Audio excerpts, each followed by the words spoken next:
মৃত্যু শয্যায় মহাবীর আলেকজান্ডার তার সেনাপতিদের ডেকে বলেছিলেন, আমার মৃত্যুর পর আমার 3টে ইচ্ছা তোমরা পূরণ করবে। আমার প্রথম অভিপ্রায় হচ্ছে শুধু আমার চিকিৎসকেরা আমার কফিন বহন করবেন। আমার দ্বিতীয় অভিপ্রায় হচ্ছে আমার কফিন যে পথ দিয়ে গোরস্থানে যাবে সেই পথে আমার অর্জিত সোনা ও রূপা ছড়িয়ে থাকবে। আর শেষ অভিপ্রায় হচ্ছে কফিন বহনের সময় আমার 2 হাত কফিনের বাইরে ঝুলে থাকবে। তার সেনাপতি তাকে তার এই বিচিত্র অভিপ্রায় কেন করেছেন প্রশ্ন করলেন। দীর্ঘশ্বাস গ্রহণ করে আলেকজান্ডার বললেন, আমি দুনিয়ার সামনে 3টি শিক্ষা রেখে যেতে চাই। আমার চিকিৎসকদের কফিন বহন করতে এই কারণে বলেছি যে যাতে লোকে অনুধাবন করতে পারে চিকিৎসকেরা কোনো মানুষকে সারিয়ে তুলতে পারে না, তারা ক্ষমতাহীন আর মৃত্যুর থাবা থেকে রক্ষা করতে অক্ষম। গোরস্থানের পথে সোনাদানা ছড়িয়ে রাখতে বলেছি মানুষকে এটা বোঝানোর জন্য যে সোনাদানার একটা কোনাও আমার সঙ্গে যাবে না। কফিনের বাইরে আমার হাত ছড়িয়ে রাখতে বলেছি মানুষকে এটা জানাতে খালি হাতেই পৃথিবী থেকে চলে যাচ্ছি। একটা সময়ে আমরা এই পৃথিবীতে এসেছি, একটা সময় ছোট্ট বাচ্চা ছিলাম, সময়ের ব্যবধানে যৌবন পেয়েছি, আবার সময়ের ব্যবধানে বৃদ্ধ হয়ে যাব।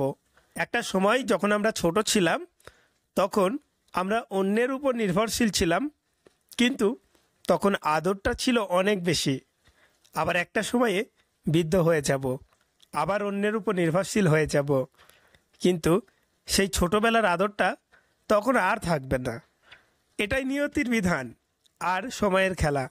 আমরা যতই শক্তিশালী হই না কেন, সময় আমাদের এমন একটা জায়গায় নিয়ে যাবে, সেই সময় আমার সমস্ত শক্তি হারিয়ে যাবে, আমার টাকা পয়সা অর্থ কোনো কাজে আসবে না। এই পৃথিবীতে সমস্ত জীবকুলে জন্ম হয় এবং মৃত্যু হয়, সব কিছু তো প্রকৃতির খেলা। আমরা আজকে যেখানে রয়েছি, আমি এই পৃথিবীতে আসার আগে সেখানে অন্য কেউ ছিল, আবার আমি যখন এই পৃথিবী ছেড়ে চলে যাব সেখানে অন্য কেউ থাকবে। আমার আজকে যে জিনিসটা রয়েছে সেটা অন্য কারোর ছিল, আবার আমার পরে এটা অন্য কারোর হয়ে যাবে, কিন্তু আমরা বুঝি না। আমরা সবাই আমার আমার করে মরে যাই, আমার সঙ্গে কিছুই যাবে না।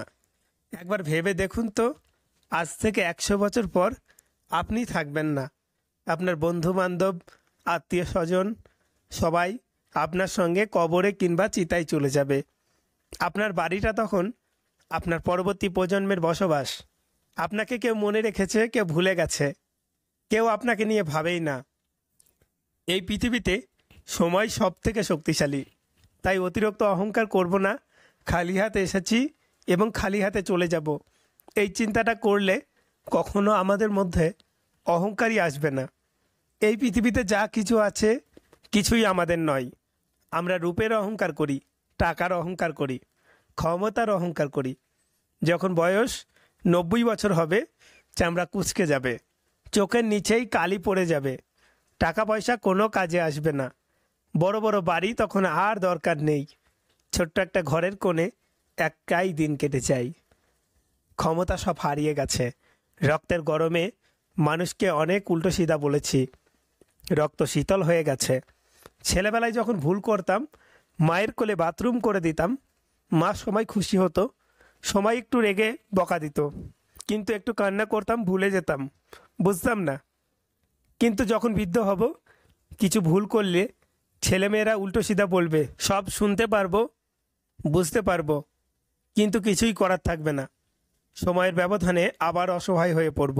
সময় একটা সময় আমার হাতে ক্ষমতা এনে দিয়েছিল, রক্ত গরম ছিল, এখন আবার সময় সব কিছু কেড়ে নিয়েছে।